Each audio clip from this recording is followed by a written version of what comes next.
I'm Jenny Lauren Dowden for Conduit News. Today we have Joey Mccutchen joining us. Joey is an attorney in Fort Smith. He's also co-founder of Arkansas Transparency and Government Group, here to talk to us about the Arkansas FOIA law. There is whispers of FOIA being considered in the upcoming special session, and we want to pick his brain about that. Hi, Joey. Hello, how you doing? Good. You know, I was thinking about it. The last time we had you on Conduit was during the General Assembly, whenever there were a few FOIA bills being discussed then. So thank you for being back on Conduit. Thank you. I'm glad to be on. We are waiting for the governor to release the call to see what is included. We're fairly certain that there will be some that tax cuts will be on the call. We're not sure if anything related to the Arkansas Freedom of Information Act will be included, but that's certainly what we're hearing. Just your first impression, tell us what you think about that. Well, my first impression is that the governor has been very transparent about the tax cuts, but now we're hearing through documented sources close to the governor that the next issue that's going to be brought up in a special session, no doubt, is going to be something that's clearly going to weaken our Freedom of Information Act. And to me, that's disturbing. That number one, we have no idea when it's going to be, what's going to be considered, and Arkansas is founded on the principle of power of the people. And to me, that when you start monkeying around with the people's law, then that's concerning. And particularly when nobody seems to know anything. I haven't found one legislator who can talk in other than generalities about, you probably know as much as I know about what's going to happen with the Freedom of Information Act during this special session, and that's concerning. Will this go before the FOIA task force?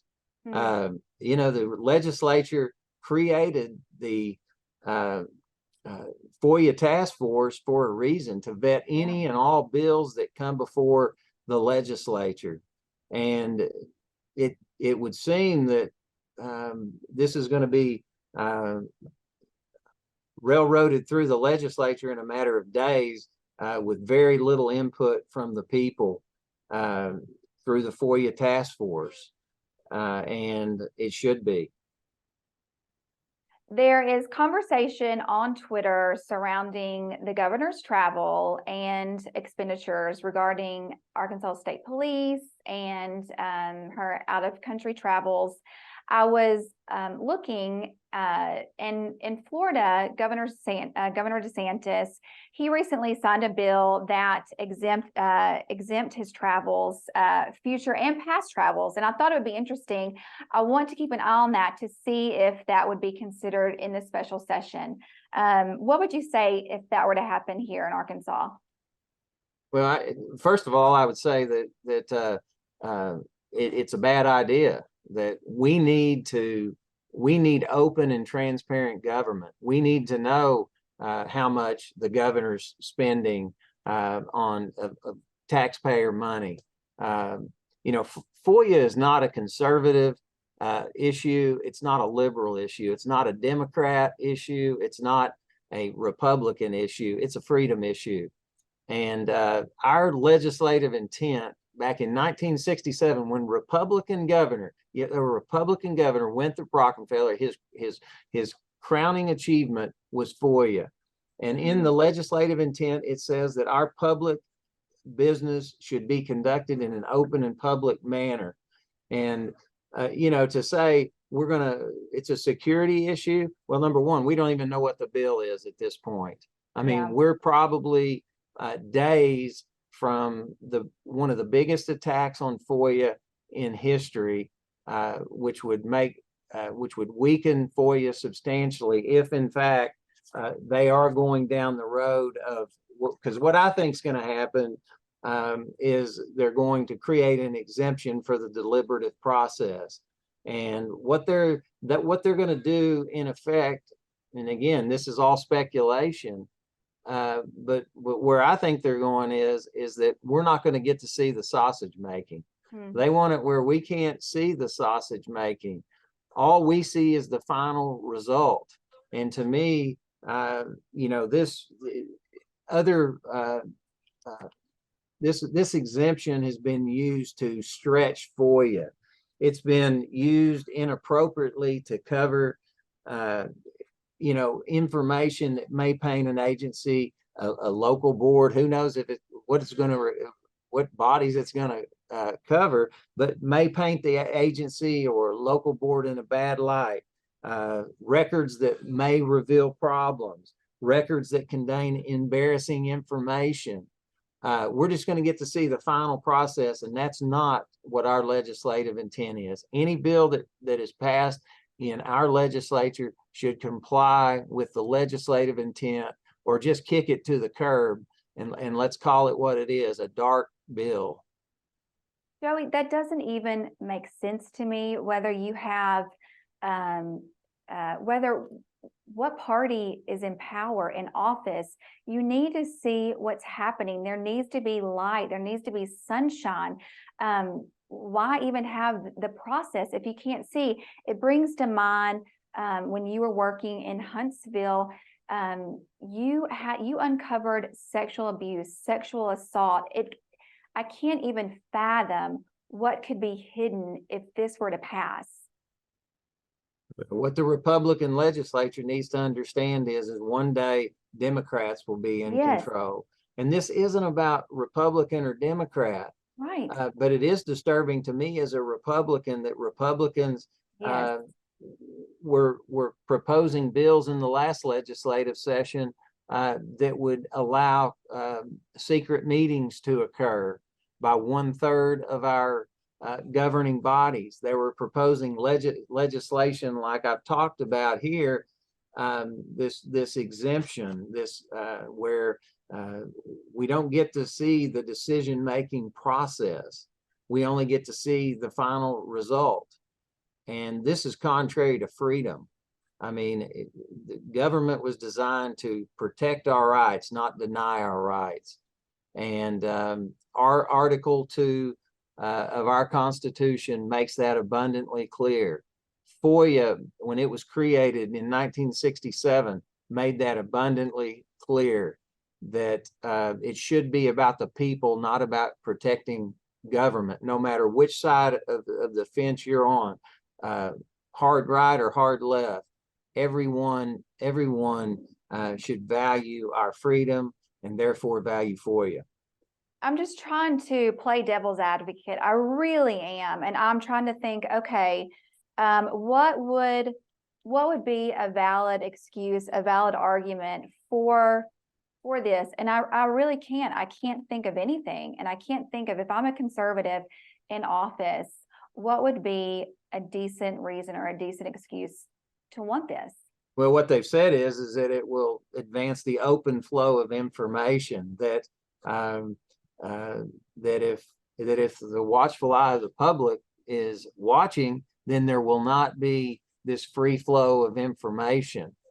And so they want to conceal that part of the process, and we don't get to see that part of the process. I mean, you might as well kick FOIA to the curb. And, you know, I've been called that I'm speaking in hyperbole, but I'm not speaking in hyperbole. If we cannot see the process, this will be stretched, and the everyday person will never get records, because this exemption will be claimed. It's been abused in California. On the federal level, this exemption, if you look at the statistics on it, every year it's over 60,000 times this exemption is floated out there.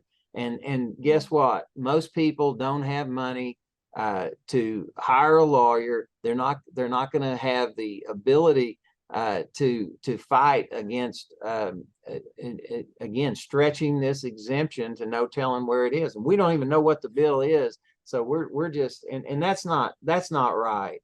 I mean, this bill should be out there.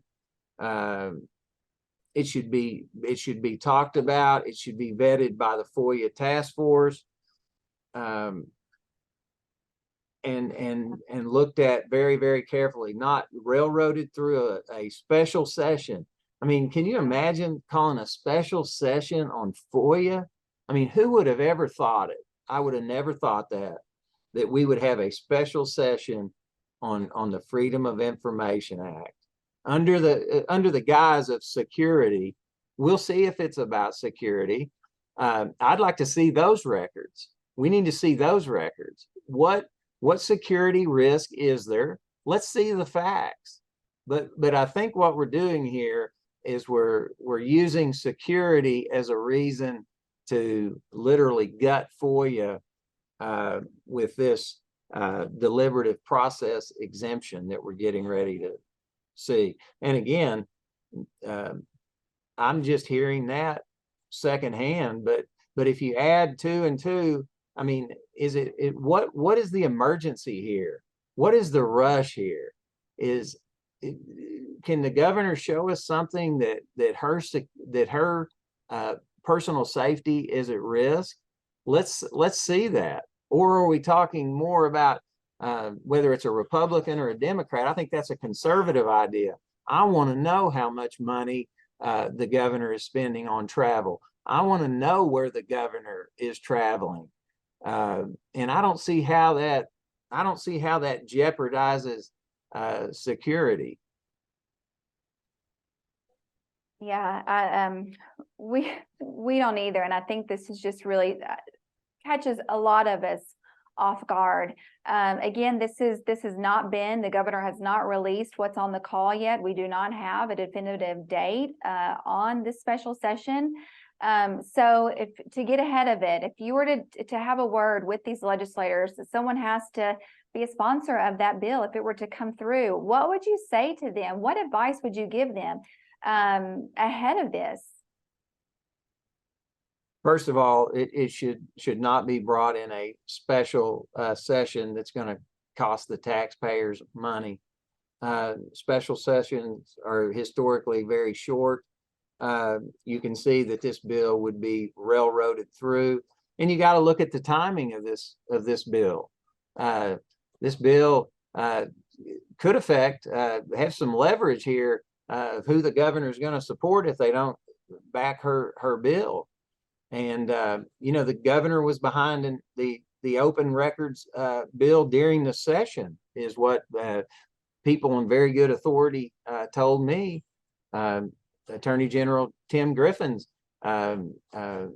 lawyers in his office were helped draft the legislation. So I think that our public officials, particularly our legislators, should say, we are not going to rush this process. We are not going to railroad any bill that would weaken FOIA during this special session. It should be vetted by the body that we created, that is the FOIA task force. Questions should be able to be asked, because we can all anticipate what's going to happen. We're going to be the people. You'll have the people on one side, yeah, and a line of government people on the other. They'll give the people, like they did during the legislative session on open records, about 15 minutes, and the arguments cannot be made in that length of time. I think you mentioned that committee. I believe it was Representative Womack. Correct me if I'm wrong. Whenever the committee was hearing Representative David Ray's bill, the one that you're referencing that came from Griffin's office, and Representative Womack said, I can't help but notice that everyone that testified for this bill is either came from an agency or an elected official, and everyone that is here that spoke in opposition is an Arkansas citizen. He said that's very telling. And I think that it's important for people to remember when it comes down to this issue. are people answering to the bureaucrats or to the people when it comes to the Arkansas Freedom of Information Act? Joey, thank you so much for being with us. When we finally get official information on this, we want to have you back on to talk more about it. Thank you. I'll look forward. And as you said, it is about, do you support Mr. Legislator, Mrs. Legislator, the power of the people, or do you support power of government? Thank you, Joey. And I support the power of the people. It's in our Constitution. It's abundantly clear that that's the reason behind our Freedom of Information Act that our Republican governor, Winthrop Rockefeller, fought so hard to achieve during his administration, when in fact there was a boatload of Democrats at that time. FOIA is not a Republican or a Democrat issue. It's not a conservative or a liberal issue. It's a freedom issue. So I would hope that all legislators would vote on the side of freedom. Thank you.